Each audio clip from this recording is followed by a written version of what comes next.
Maashaallah tabarakallah egaa hordoftoota kiyya meeshaa qarshii kuma sagaltamatti bakka sagaltama jechuun danda'ama.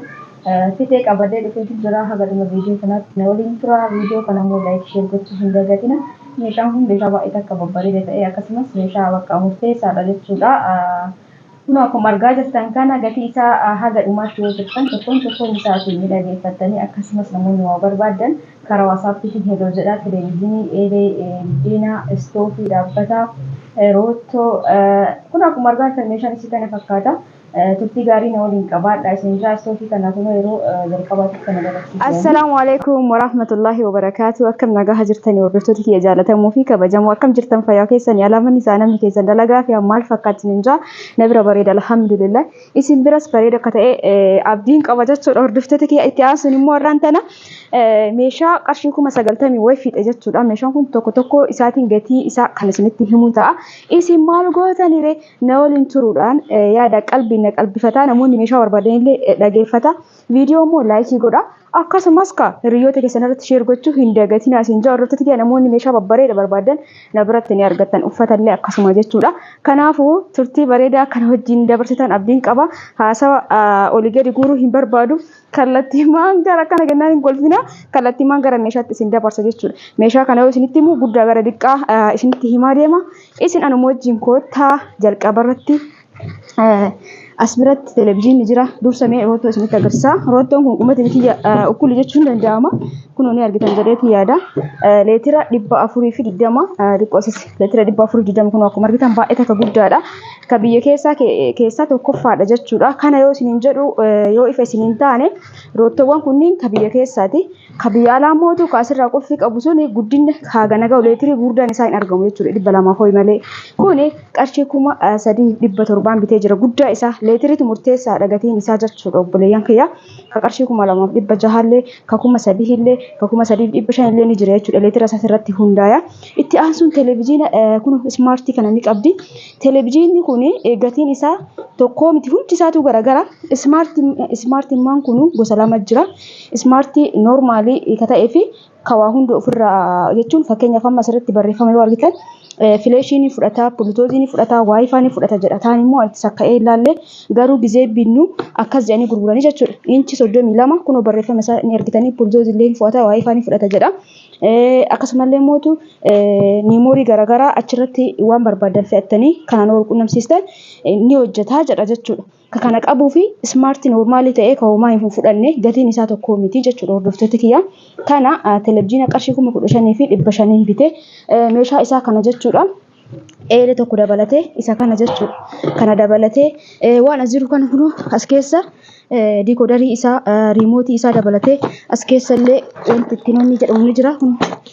Gamanni kunillee gamanni kunis kan lafa jirtu kunis isa wajjin maaliif ganaa fakkeenyaaf lafa kaastanii kanallee gizee bittan adda biturra bakka takkatti akkanatti bita jechuudhaani.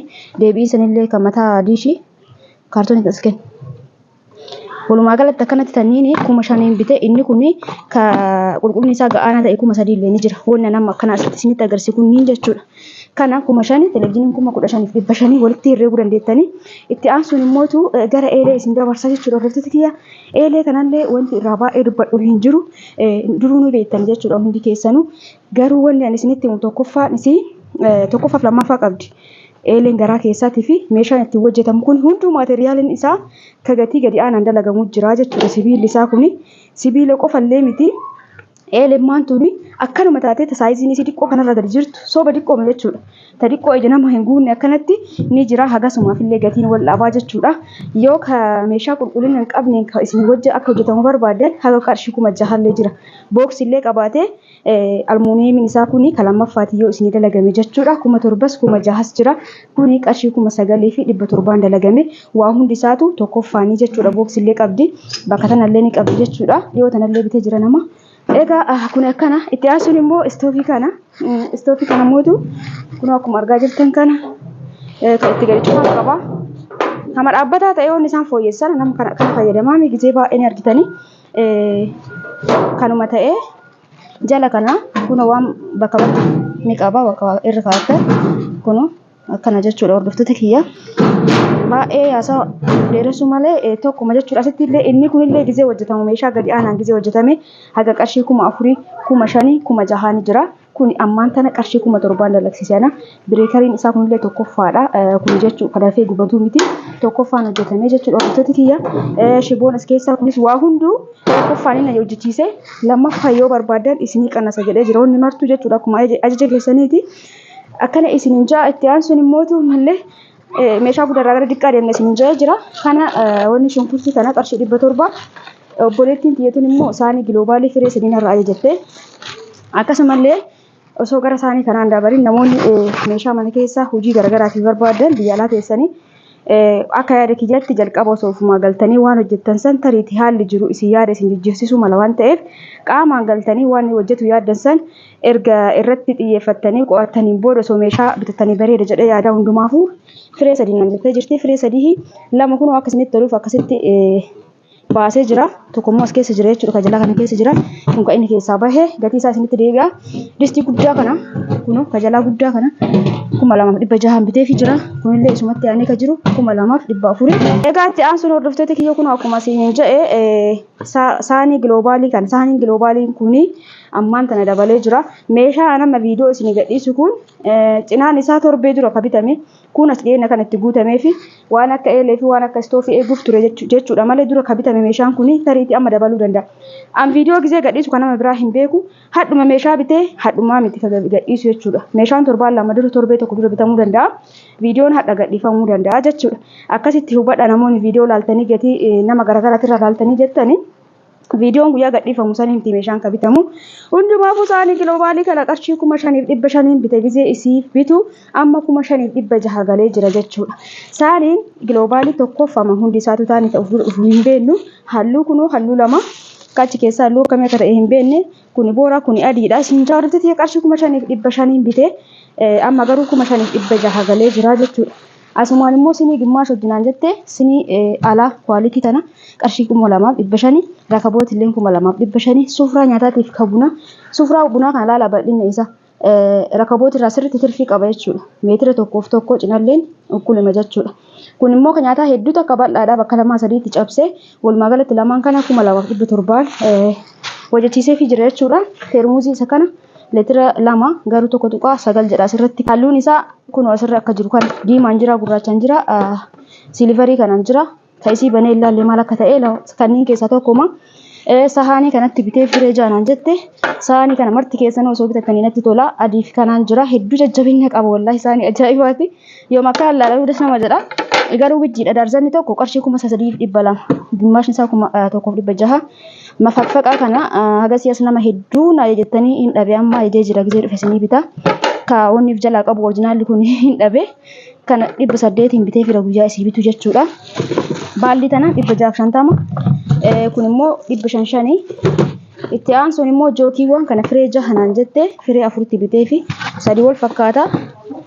Tokkommootu adda jechuudha. Tokko adda kun burcuqqoo qaba of keessaa burcuqqoon isaa gas maraamti garuu firee jaa isin jette maallaqni isii dhiqqoo ni hanqate. Itti aansuun immoo fakkeenyaaf kana ni beektanii jookiin kun baay'ee takka bareeda gizee bishaan itti qican baay'ee namatti tola. Gosa garagarallee itti qopheessan baay'ee bareeda jechuudha. Jajjabina illee qaba. Kun kan akkanaati jechuudha. Dhuguwwan hunduu tokko achi keessaa san malee 950 inni tokko isa 4 bitee fi jechuudha hordoftoota kiyya. Inni biraa immoo isii tana qarshii 300 cilfaa kana 350 bitee jira isa orjinaala. Maktafaa kana 200 qofa jechuudha. Maktafaan kana gadi illee 150 malee ni jira akkuma yeroo kamuu isiniin jedhu. Akkana isiniin jaa inni biraa immoo wanna sitti hambise bakki diqqoo viidiyoo godhuuf natti hin tolu. Burcuqqoo maayikaa firee 12 naan jette kun darzanatti bitee fi jira. Burcuqqoowwan maayikaa tuni burcuqqoo bishaanii kaawwan hojii gatiin tokkuma jechuudha. Qarshii 1,300 bitee firee 12. Itti aansuun biraa asitti waan bareedaa tokko jira tirii kana diqqaadhaan kun amma jiddu galeessa kunis guddaan kana caalullee ni jira. Kunillee diqqaa jedhamee immoo dhaabbata miti kanaa gadi illee diqqaan ni jira jechuudha. Amma wal bira qabanii olaaltan kun ka jalaa kun guddaadha kun immoo diqqaa jedhamame ka kanaa olii guddallee jira ka kanaa gadi diqqallee jira hundumaafuu ka amma biti kana keessaa ka irra diqqaa kun hisaaba kun tokkoffaa isaati lakkoofsa 40 qarshii 350 firee jaha bitee fi jira guddalee firee jaha dhiqqallee firee jaha naan jettee jirti akkuma namni isin hubachiise kana kun firee jaha 350 firee jahaan baay'isuudha kun illee firee jaha kun immoo 450 jechuudha kun lakkoofsa 45 kun immoo lakkoofsa 40 lakkoofsa qaba egaa viidiyoon kana fakkaata jechuudha hordoftoota kiyyaa akkasinitti tolu abdiin qaba inshallah viidiyoo biraatiin immoo yeroo dhiyoo talitti deebina hanga situundi keessanuu bakkuma jirtanitti fayyaa keessanaa turaa isiniin jecha viidiyoo kana immoo laayikii sheerii gochuu hin dagatina hiriyoota keessan irratti akkasumas namoonni meeshaa ramadaanaa na gaafattan cadhistanii namni nama gaafattan jirtan akkamitti akkasinii himuun beeku ani guyyaa lama sadii walumarra namni na gaafatu jira meeshaa ramadaanaa barbaade meeshaa ramadaanaaf barbaade maatii kiyya sarpiraayizii gochuu barbaade kana hunda asawummaa isin barbaachise yoo niyyaa keessaa qabaattan salaamu alaykum jettanii waan akkana barbaade akkaawuntii kenna akkaawuntii isinii kenna maallaqa keessan ergatanii meeshaan isinii ajajamaa jechuudha akkuma guyyaan achi siqaa deemuun gatii waa hunda dabalaa jira waan ta'eef gaafii warri baay'istan kallattimaan gara dhimma keessanii osoo deemtanii baay'ee kanatti tola isiniin jecha egaa viidiyoon kiyya kaarraa kana fakkaata akkasinitti looma shakkii hin qabu viidiyoo biraatiin inshallah golitti deemnitti halkan gaarii isiniif haa ta'u warri hagammoo obsaan na dhageeffattan laayikii godhaa jirtan isin argaa jira galatooma ulfaadhaa isin jaaladha isin kabaja halkan gaarii